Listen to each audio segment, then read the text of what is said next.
Alors, mes chers amis, pour ce nouveau cours de Torah, tout d'abord, veuillez excuser les cours qui n'ont pas eu lieu la semaine dernière, jusqu'à ce soir d'ailleurs.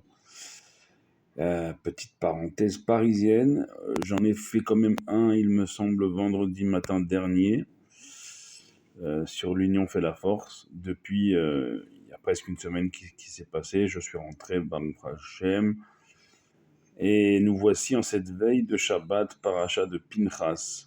Un Shabbat déjà Mevarchim, un Shabbat qui va déjà bénir le nouveau mois de Av qui rentrera la semaine prochaine. Et donc le temps y file puisque nous sommes entrés déjà depuis dimanche dernier, le jeûne du Tset Tammuz, dimanche dernier dans les 3 semaines entre le Tset Tammuz et Tisha B'Av.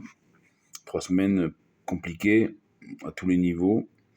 Et que déjà cette semaine, donc, on va bénir ce Shabbat, le nouveau mois de Av, qui rentrera donc la semaine prochaine. On est déjà, on peut le dire, à 2 semaines.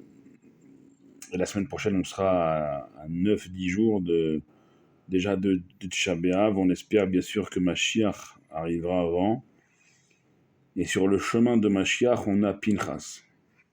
J'ai déjà commencé à l'évoquer oralement. Seudah Shlichit de Shabbat dernier dans une de mes synagogues en France, où j'ai évoqué en vérité, qu'est-ce qui peut être Machria, qu'est-ce qui peut, parce qu'on cherche tous, on attend tous depuis des décennies, nos ancêtres, des siècles et des millénaires, la venue de Mashiach et la fin de cet exil qui est difficile, qui est très difficile, qui rajoute chaque jour son lot d'épreuves et de souffrances et de deuil et de larmes. Et alors, j'ai évoqué l'idée que avant 17 Tammuz, avant de rentrer dans cette période, on a parlé à la fin de la paracha de Shabbat dernier Balak de Pinchas, et qu'on rentre de plein pied dans cette période des 3 semaines compliquées avec Pinchas. Et que peut-être que sûrement, c'est pas un hasard, c'est jamais un hasard dans la Torah, et que peut-être sûrement le comportement de Pinchas, il nous indique la voie à suivre pour faire pencher définitivement la balance du monde entier du côté de la délivrance finale. Quel a été le comportement de Pinchas qui lui a valu d'ailleurs l'alliance de paix éternelle, l'alliance de Keuna, l'alliance de prêtrise éternelle pour lui et pour ses descendants jusqu'à aujourd'hui. Les Kohanim aujourd'hui qui officient dans nos synagogues descendent. Alors on ne peut pas être sûr aujourd'hui après des siècles et des millénaires d'exil, mais on va dire pour la plupart de Pinchas, de El-Hazar et de Aaron à Cohen. Mais c'est de là, du comportement de Pinchas qu'a été scellée cette alliance de Keuna, de prêtrise éternelle et de Shalom et de paix éternelle sur la maison de Pinchas, fils de El-Hazar et petit-fils de Aaron, le premier Cohen de l'histoire. Quel a été son comportement qui lui a valu ces alliances extraordinaires sur lui et sa descendance jusqu'à la fin des temps? Eh bien, c'est que il y avait un contexte de débauche publique par un prince de tribu avec une princesse. Certains commentateurs disent de Midian, d'autres commentateurs disent de Moab, et d'autres commentateurs encore disent que Moab et Midian ont fait alliance à ce moment-là contre Israël pour débaucher Israël.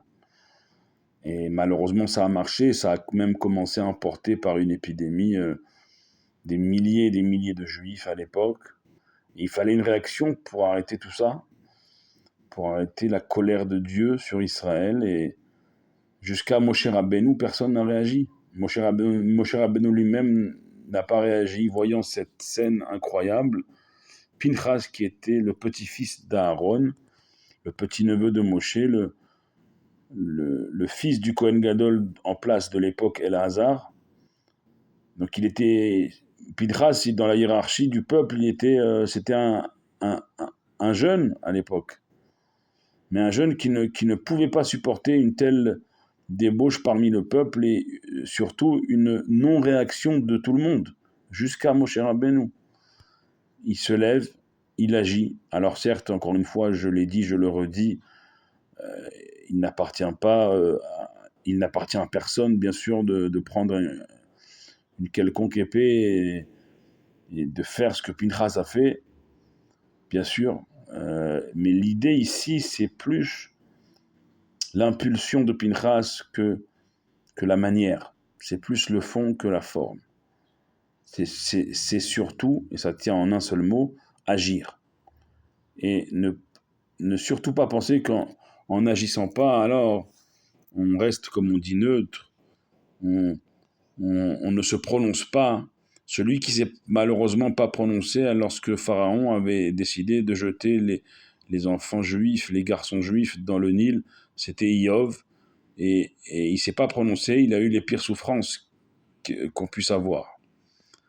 Bilham s'est prononcé pour la mort, il a été tué par l'épée, comme il a voulu, il a souhaité aux garçons juifs en Égypte à l'époque. Yitro a refusé. Il a eu le mérite d'avoir comme gendre le plus grand, Moshe Rabbeinu, qui s'est marié avec sa fille Tzipora. D'ailleurs, c'est intéressant parce que de Midian viennent ses filles, vient Bilham également, on l'a vu à la paracha de Shabbat dernier, et de Moab, de Midian vient aussi Yitro. Donc on voit que d'un peuple peut venir le bon comme le pire. Yitro le bon, Bilham et ses filles le pire. Et de Moab également, l'autre peuple à liguer contre Israël à ce moment-là de l'histoire, peut venir aussi le bon et le pire. Le bon de Moab, c'est Ruth, plus tard la princesse de Moab, Ruth, qui sera la première convertie de l'histoire au judaïsme et qui sera la grand-mère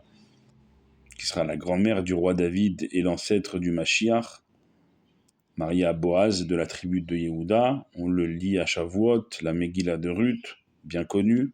Et le pire de Moab, c'est Balak, roi de Moab, qui a voulu maudire les enfants d'Israël et qui a, voyant que ça ne marchait pas, il a envoyé ses filles également. Donc on voit que d'un peuple peut sortir le bon comme le pire. Et c'est pour ça que ils ont tout essayé par tous les moyens spirituels la semaine dernière à travers les pseudo-malédictions de Bilham et matériels cette semaine à travers les filles de Midian et de Moab, la débauche. Ils ont tout essayé pour venir à bout du peuple d'Israël et il a fallu, pour que tout cela cesse, l'intervention de Pinchas, l'impulsion de Pinchas, le fait qu'un juif se levait et qu'il a agi et qu'il n'est pas resté tétanisé, passif. Et c'est ça qui nous manque aujourd'hui encore, c'est l'action. Voilà, là, je suis en train de vous parler, je peux avoir les plus belles pensées, mais rien ne vaut l'action. À ce sujet, petit clin d'œil, mais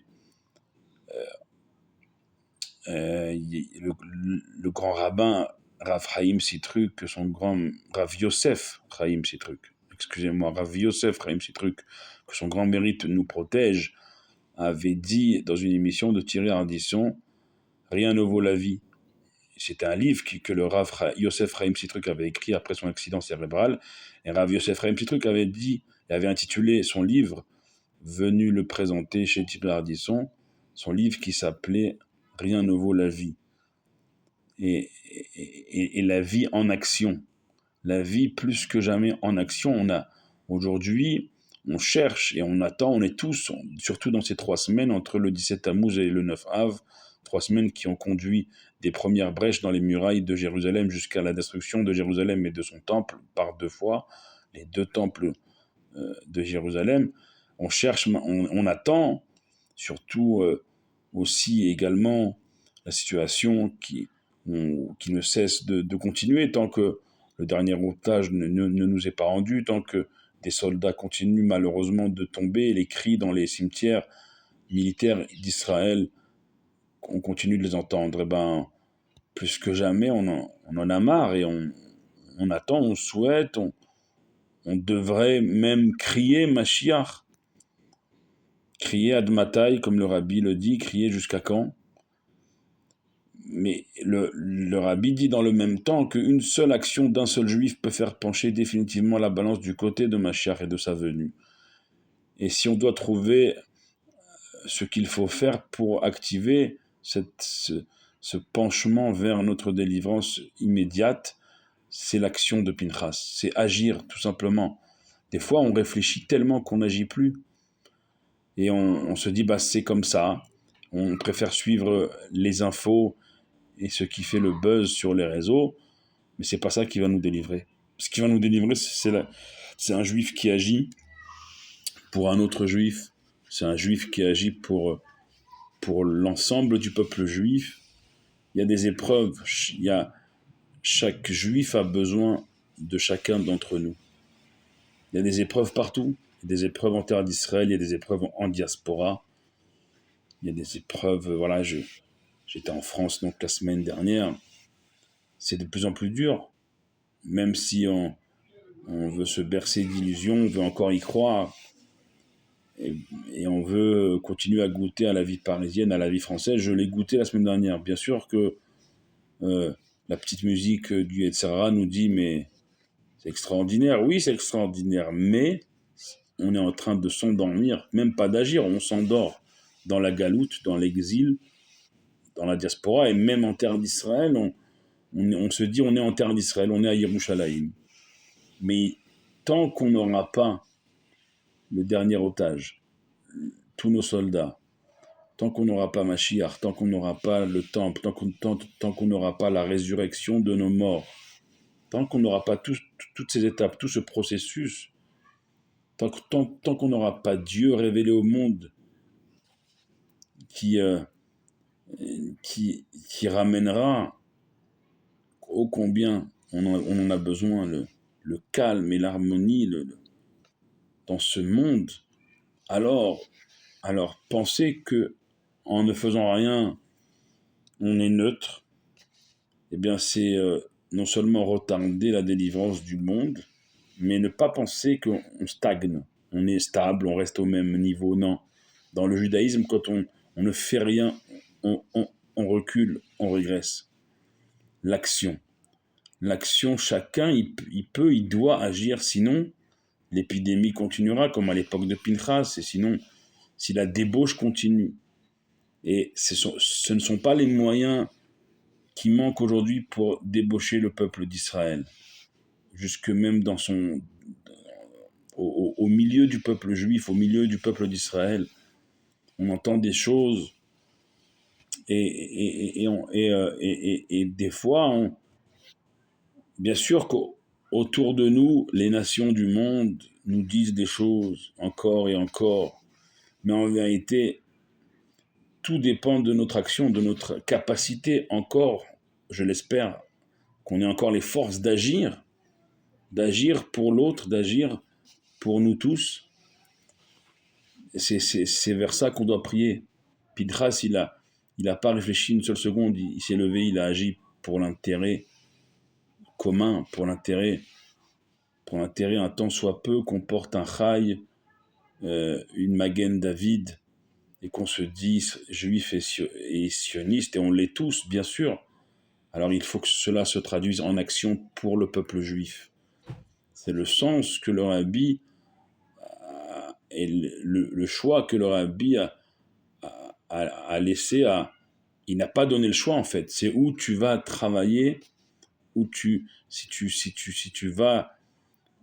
vas être envoyé, c'est être envoyé pour aider des Juifs aux quatre coins du monde, au péril de ta vie, comme on a vu malheureusement, heureusement Baruch Hashem que Baruch Hashem, le couple de Shluchim à Grenoble, il a été sauvé en allant à la synagogue 10 minutes avant que leur maison soit volontairement incendiée pour de l'antisémitisme. On a voulu brûler les Juifs qui s'y trouvaient. Dieu, il les a fait réfugier dans sa synagogue 10 minutes avant, et Baruch Hashem, ce couple a été sauvé. Sa fille, Sarah Peretz, que vous connaissez bien sur tous les réseaux, a parlé, notamment sur les radios en France, en Belgique aussi.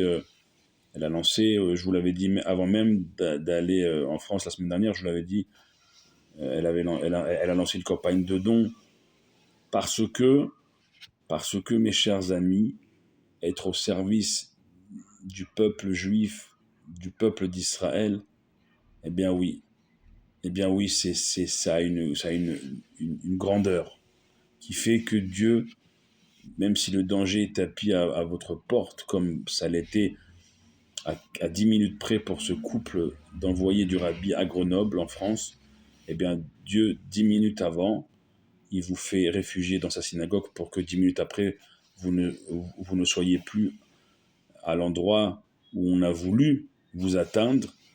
Et c'est dans l'action qu'on trouvera notre protection commune et collective, et c'est dans l'action, à l'image de Pinchas, paracha de ce Shabbat, qu'on trouvera notre délivrance prochaine et immédiate.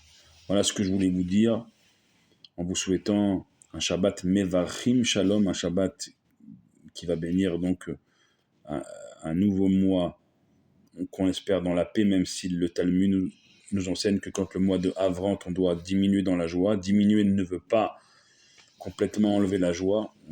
Un juif doit toujours rester en joie, même s'il diminue, ça ne veut pas dire qu'il enlève, Chas v'Shalom, qui plus est Shabbat Mevachim, ce Shabbat, plus que jamais être en joie et se souhaiter les Chaim, Gut Shabbos, Shabbat Mevachim, Shalom u'mevorach lekol am Israël, Baruch Adonai le'olam, Amen ve'amen.